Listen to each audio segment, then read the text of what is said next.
Hi, നല്ല തലവേദനയുണ്ട് കേട്ടോ. അത് കടിച്ചു പിടിച്ചാണ് ഇന്ന് വീഡിയോ ചെയ്യുന്നത്. എനിവേ നമുക്ക് കാര്യത്തിലേക്ക് വരാം. ഞാനൊരു കണ്ടന്റ് കിങ് ആണ് എന്ന് പറഞ്ഞതിന്റെ പേരിൽ കഴിഞ്ഞ കുറച്ച് ദിവസങ്ങളായി ഡ്യൂഡ് എയറിലാണ് അല്ലേ. നമ്മളും അതിനെക്കുറിച്ച് വീഡിയോ ചെയ്തിട്ടുണ്ട്. അങ്ങനെ പറഞ്ഞതിന്റെ ക്ഷീണം അവനിപ്പോൾ നന്നായി അനുഭവിക്കുന്നുണ്ട്. അങ്ങനെ പറയേണ്ടില്ലായിരുന്നു എന്ന് ആ ചങ്ങ ഇപ്പോൾ വിചാരിക്കുന്നുണ്ടാകും. നമ്മുടെ വിഷയം അതല്ല. ഇതിന്റെ മറ പിടിച്ച് കഴിഞ്ഞ കുറച്ച് ദിവസങ്ങളായി ആംബഡോസ് എന്ന് പറയുന്ന പയ്യന്റെ ചാനൽ നല്ല രീതിയിൽ റീച്ചായി വരുന്നുണ്ട്. ഈ പയ്യൻ ചെയ്യുന്നത് എന്താണെന്ന് അറിയോ? മുഴുവനും സീരിയസ് ആയി അങ്ങോട്ട് അൺബോക്സിംഗ് ഡ്യൂഡിന്റെ വീഡിയോ. നല്ല സുഖമാണല്ലോ, പെട്ടെന്ന് കയറി വരികയും ചെയ്യാം. ഇതിന്റെയൊക്കെ തുടക്കം എവിടെ നിന്നാണെന്ന് വെച്ചാൽ, ഈ പയ്യൻ ഒരു മാസം മുന്നേ ഒരു വീഡിയോ ചെയ്തിട്ടുണ്ടായിരുന്നു, റോസ്റ്റിംഗ് അൺബോക്സിംഗ് ഡ്യൂഡ് എന്ന് പറഞ്ഞ്. ആ വീഡിയോ അപ്ലോഡ് ചെയ്ത സമയത്ത് ഞാൻ ആ വീഡിയോ കണ്ടിരുന്നു. നല്ല രീതിയിൽ ഞാൻ ആ വീഡിയോ എൻജോയ് ചെയ്തിരുന്നു. എന്നാൽ പിന്നെ സംഭവിച്ചത് എന്താണെന്ന് വെച്ചാൽ, കഴിഞ്ഞ ആഴ്ച അൺബോക്സിംഗ് ഡ്യൂഡ് ഞാൻ കണ്ടന്റ് കിങ് ആണെന്ന് പറഞ്ഞപ്പോൾ കുറെ ട്രോളന്മാർ ഈ ആംബഡോസിന്റെ വീഡിയോ എടുത്തങ്ങ് വൈറലാക്കി. അതോടെ ഈ പയ്യന്റെ റീച്ച് കുത്തൻ അങ്ങോട്ട് കയറാൻ തുടങ്ങി. പിന്നെ പറയണ്ടല്ലോ, ഈ പയ്യൻ അങ്ങോട്ട് ഹരം പിടിച്ച് കുട്ടികളാണല്ലോ. പിന്നെ അവന്റെ കണ്ടന്റ് ഫുള്ളും അങ്ങോട്ട് അൺബോക്സിംഗ് ഡ്യൂഡായി. പൊട്ടി ഈറ്റ്സ് പോയിസൺ, റിവീലിംഗ് ഉമ്മ എന്നൊക്കെ പറഞ്ഞ് ഇവനൊരാഴ്ച കൊണ്ട് ചെയ്തത് അൺബോക്സിംഗ് ഡ്യൂഡിനെ കുറിച്ച് മാത്രം 12ഓളം വീഡിയോസ് ആണ്. ഒരു വ്യക്തിയെ കുറിച്ച് മാത്രമാണ് ഇത്രത്തോളം വീഡിയോസ് ചെയ്തതെന്ന് ഓർക്കണം. അതിലെ ചില ഭാഗങ്ങൾ നമുക്കൊന്ന് കണ്ടു നോക്കാം. പ്രാന്തന്റെ പൊട്ടത്തരങ്ങൾ കാണാം. ലോക്കിംഗ് കോട്ട് ഗായ്സ്, നോക്കൂ ഗായ്സ്, എനിക്ക് വട്ടായി ഗൈസ്. ലോക്കിംഗ് കോട്ടിലെ പൊട്ടൻ, ഞാൻ എൻ്റെ പേര് പൊട്ടൻ, എൻ്റെ അനിയത്തിൻ്റെ പേര് പൊട്ടി. പൊട്ടന് വട്ടായി, എനിക്ക് വട്ടായി. പക്ഷെ ഞാൻ വീട്ടിൽ നടക്കുന്ന എല്ലാ കാര്യവും എടുത്ത് യൂട്യൂബിൽ ഇടുന്നൊരു പ്രാന്തനാണ്. അപ്പോ എനിക്ക് വട്ടായി. അപ്പൊ എനിക്ക് അതിന്റെ വീഡിയോ ഇട്ടില്ലെങ്കിൽ എനിക്ക് വളരെ മോശമാണ്. ഇവൻ അൺബോക്സിംഗ് ഡ്യൂഡിനെ വിശേഷിപ്പിക്കുന്നത് ലോക്കിംഗ് കോട്ട് എന്നാണ്. മേ ബി സ്ട്രൈക്ക് ഭയന്നാവും, എന്തോ ആകട്ടെ. പക്ഷേ ഇവൻ ഈ വീഡിയോയിൽ ചെയ്തത് പക്കാ വ്യക്തിഹത്യയാണ്. ഡ്യൂഡിനെ പൊട്ടൻ എന്ന് വിളിക്കുക, അനിയത്തിയെ പൊട്ടി എന്ന് വിളിക്കുക, ഇതൊന്നും ഒരിക്കലും നമുക്ക് അംഗീകരിച്ചു കൊടുക്കാനാവില്ല. കഴിഞ്ഞില്ല, ഒരു വീഡിയോ കൂടി നമുക്ക് കാണാം. എന്തൊന്നു വെച്ചോച്ചേ, മനസ്സിലായില്ലേ? ഇത്രക്ക് പേടിയാണല്ലോ എൻ്റെ ലോക്കിംഗ് കോട്ടെ. എൻ്റെ ലോക്കിംഗ് കോട്ടിൻ്റെ അർത്ഥം മനസ്സിലായി. ഒന്ന് ചിന്തിച്ച് നോക്ക്. ലോക്കിംഗ് കോട്ടെ, കോട്ടൻ തന്നെ ഡോഗ് എന്നിട്ടായിരുന്നു. ലോക്കിംഗ് ഡോഗ് എന്നാണ് ഇനിയുള്ള പേര്, ലോക്കിംഗ് ഡോഗ്. അതാണ് നല്ലത്. ആടെന്ന് പറഞ്ഞാലേ ഇച്ചിരി നല്ല സാധനം, ഒന്നരം ഇത്തിരി ഔഷധ ഗുണമൊക്കെ ഉള്ള ഒരു ജീവിയാണ്. അതിന് ഈ പേരൊക്കെ ഇട്ട് കൊടുത്താൽ അതെന്നെ അടിച്ച് എൻ്റെ കാല് വെച്ച് തന്നെ കൊല്ലും. ലോക്കിംഗ് ഡോഗ് എന്ന് വിളിക്കാനും പറ്റത്തില്ല. അതിനേക്കാളും ഡോഗാണ് നമ്മൾ ഡോഗെന്ന് വിളിക്കാൻ പറ്റും. ഡോഗിന് നന്ദിയുള്ളതിനാണ് ലോക്കിംഗ് കോട്ട് അല്ല, പൊട്ടം അല്ല, ലോക്കിംഗ് ഡോഗ് പറ്റത്തില്ല. പേര് ഫിക്സ് ചെയ്യണം. ലോക്കിംഗ് ഈ ഏറ്റവും കൂടുതൽ പേടിയുള്ളതും പ്രാന്തന് ലോക്കിംഗ് മാട്ട് അത് പറ്റില്ല. പ്രാന്തന്മാർ എല്ലാം കണ്ട എന്നെ ഇട്ടിടിക്കും. ഈ പൊട്ടൻ്റെ പേര് അവനിട്ട അപ്പോൾ ലോക്കിംഗ് പേൻ ഒരു ഗുണമില്ല. ചുമ്മാ തലയിൽ ശല്യം ഉണ്ടാക്കാൻ വേണ്ടി നടക്കുന്നുണ്ട് ലോക്കിംഗ് പേൻ. എങ്ങനെയുണ്ട്? ഒരു വ്യക്തിയെ എത്രത്തോളം വ്യക്തിഹത്യ നടത്താൻ പറ്റുമോ അതിന്റെ എക്സ്ട്രീം ലെവലാണ് നമ്മളിപ്പോൾ കണ്ടത്. ഇവനെ പറഞ്ഞിട്ടും കാര്യമില്ല, കാരണം ഇവൻ ചെറിയ കുട്ടിയല്ലേ. എന്താണ് മാന്യമായ വിമർശനം, എന്താണ് വ്യക്തിഹത്യ എന്ന് ഇവന് വല്ല ബോധമുണ്ടോ?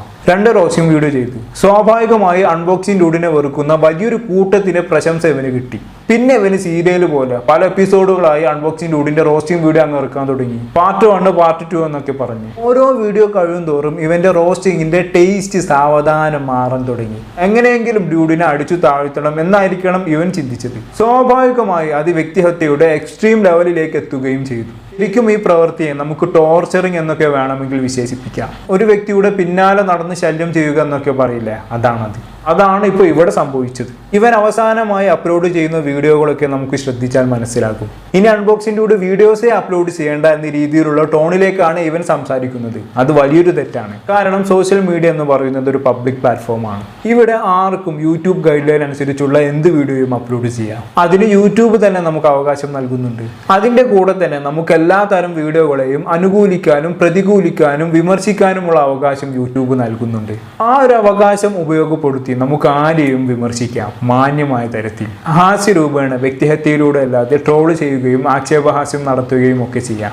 അതോടെ നമ്മൾ അവിടെ നിർത്തിക്കൊള്ളണം. പിന്നെ നമ്മുടെ വിമർശനങ്ങളെ സ്വീകരിക്കുകയോ വേണ്ടയോ എന്നത് നമ്മൾ വിമർശിച്ച വ്യക്തിയുടെ ചോയ്സാണ്. ശേഷം അവരത് സ്വീകരിക്കാത്തതിന്റെ പേരിൽ അവരെ ടോർച്ചർ ചെയ്യുക, വീഡിയോസ് അപ്ലോഡ് ചെയ്യാനുള്ള അവരുടെ അവകാശത്തെ നിഷേധിക്കുന്ന തരത്തിൽ അടിച്ച അടിച്ചമർത്തുക എന്നൊക്കെ പറയുന്നത് ഒരിക്കലും നമുക്ക് അംഗീകരിച്ചു കൊടുക്കാനാവില്ല. അതിനെ നമുക്ക് വേണമെങ്കിൽ ഡോമിനേറ്റിംഗ് മെന്റാലിറ്റി എന്നൊക്കെ വിശേഷിപ്പിക്കാം. അതൊരിക്കലും പ്രോത്സാഹിപ്പിക്കാൻ പാടില്ല.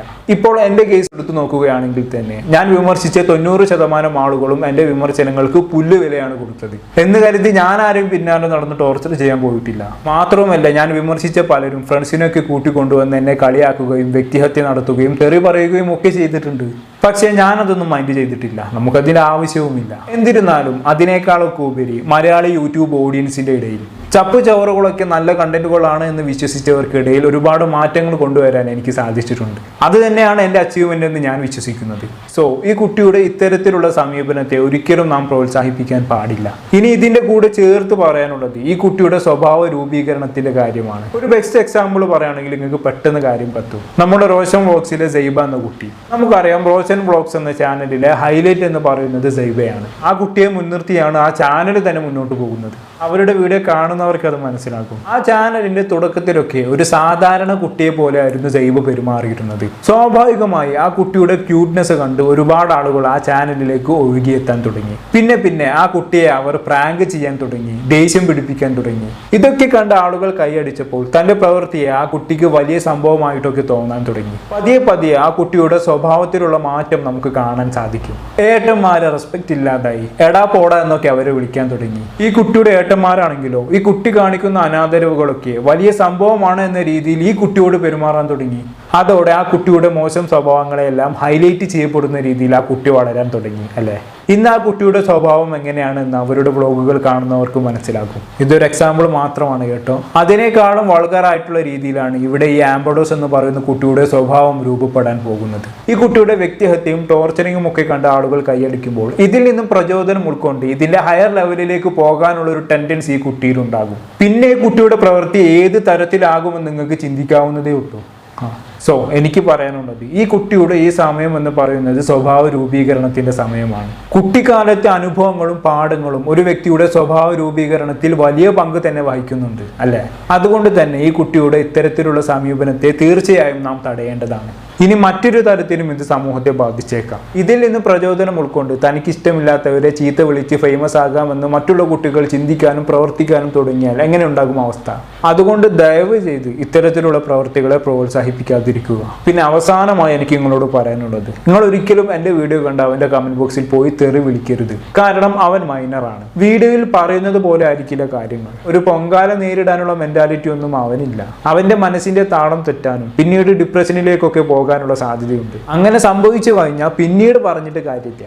അതുകൊണ്ട് അവനോട് എന്തെങ്കിലും പറയാനുണ്ടെങ്കിൽ മാന്യമായ തരത്തിൽ കുട്ടിയാണ് എന്ന പരിഗണനയിൽ പറയുക. ഓക്കെ, അപ്പോൾ വീഡിയോയുടെ അതിൻ്റെ ചെയ്യുന്നു. ഇഷ്ടപ്പെട്ടിട്ടുണ്ടെങ്കിൽ സബ്സ്ക്രൈബ് ചെയ്യാനും ബെല്ലൈക്കൺ അമർത്താനും മറക്കരുത്. നല്ലൊരു ടോപ്പിക്കുമായി വീണ്ടും കാണാം.